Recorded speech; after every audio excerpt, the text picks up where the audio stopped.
Without a doubt, Pablo Escobar is the biggest drug trafficker in history and the most boss of all because he made an entire country tremble. And after his death, several satanic objects were found, letters with witchcraft prayers and psychophonies. Join me to analyze in detail everything about the relationship between Pablo Escobar and witchcraft. I am Noora, neuropsychic psychologist, specialist in psychic parapsychology. Welcome to a new file on the cursed secrets of the occult. We are going to divide this investigation into two parts. The first is going to be to relate the whole link that Paul had and his rights in witchcraft and Satanism, and the second, show the evidence, so that you can verify that all this is 100% real. And that I am not inventing anything. Look, as you know, the drug traffickers in Colombia kept their money in coves. And what are coves? The coves were like some kind of holes under the ground, or in walls, where they hid lots of money, obviously in dollars, this to reserve and keep, in case the government took away what it found, that is, to have everywhere money, very well hidden and hidden. The drug traffickers do witchcraft to protect these coves. They looked for rezenderos, or sorcerers, and for this they invoked spirits or the dead, to take care of the coves and seal them. On the other hand, Pablo Escobar in life was not only protected by bodyguards, as you know, that man had the whole world behind him. In the end, in his last days, everyone wanted to kill him. Then, since he did not trust the bodyguards much, he also relied on black magic to prevent justice from capturing him, or his enemies from harming him. In fact, Pablo Escobar's tomb is apparently very visited by drug traffickers and people from all over the world, especially since his tomb is next to that of his godmother, who protected him while he was alive. That was another drug trafficker, but I am not going to go into much detail on the subject. It has also been pointed out that Escobar's tomb is cared for daily by a person who made a promise to him in life. That is, a person promised to Escobar that he was going to protect his tomb either with rights in some way, but he was going to protect him, so that obviously, his spirit would not be used to do witchcraft. And all that kind of thing, but he did witchcraft. I do not know if you knew, but Pablo Escobar built a prison, called the Cathedral. Imagine what a kingpin that man was, who built his own jail, in any jail, like those in Latin America, one of those that is scary to go through. It was practically not a luxury mansion. They did very entertaining things, that no Colombian, nor would any person betray even being poor.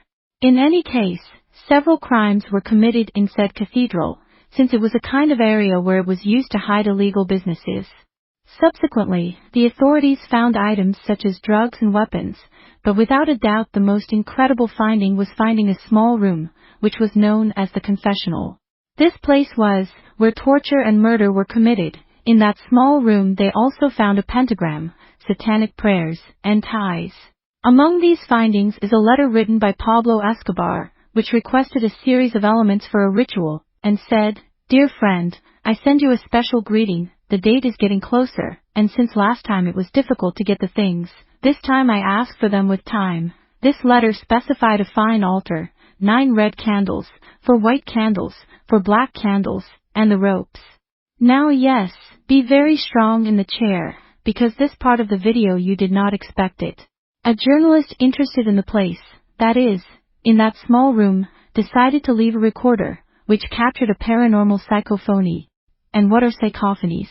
Pablo Emilio Escobar Gaviria, the founder and creator of the Medellin cartel, the most important drug trafficker in history, but behind his shipments of white powder to the United States and his empire of crime, there was a great deal of black magic. But not only Pablo Escobar, Amado Carrillo Fuentes, the Lord of Heaven, and other drug traffickers do exactly the same. Conjure their shipments and conjure all their criminal organizations through black magic. Well, dear friends, with this terrible reality that many countries are experiencing because of this cursed scourge such as drug trafficking, where the esoteric and the forbidden are mixed, leaving rivers of blood, death, and destruction, we must not frequent these cursed practices, as they are witchcraft and spells. If you are going through a painful situation such as a sentimental separation, do not go to those witchcraft things, spells. I invite you to do things well, think intelligently, think with your mind, use that great power that you have. Write the number on the screen, and I will guide you step by step to help you in the most correct way, so that your loved one returns with you, without hurting him, without witchcraft or spells. A big hug, and may the God of the universe continue to bless you greatly. Without a doubt, Pablo Escobar is the biggest drug trafficker in history and the most boss of all because he made an entire country tremble.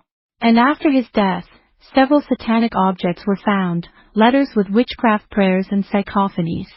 Join me to analyze in detail everything about the relationship between Pablo Escobar and witchcraft. I am Noora, neuropsychic psychologist, specialist in psychic parapsychology. Welcome to a new file on the cursed secrets of the occult. We are going to divide this investigation into two parts. The first is going to be to relate the whole link that Paul had and his rights in witchcraft and Satanism, and the second, show the evidence, so that you can verify that all this is 100% real, and that I am not inventing anything. Look, as you know, the drug traffickers in Colombia kept their money